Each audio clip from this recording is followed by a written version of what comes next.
How to save media automatically on Telegram X. In this video, I'm going to show you how you can customize this. First of all, open the application.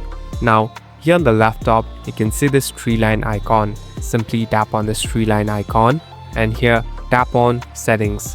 So now we in this settings interface. So basically this is the place where you can customize and find different options. Now slowly scroll down. Here tap on data and storage. So this is the section where you can customize it.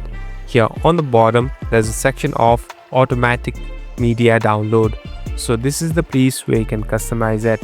Here you can simply tap on the one that you want to directly get downloaded. So it's up to you and the customization that you want to do inside the media. At last, simply tap on save and you're all set to go. Thank you for watching this video. I hope this video will help you.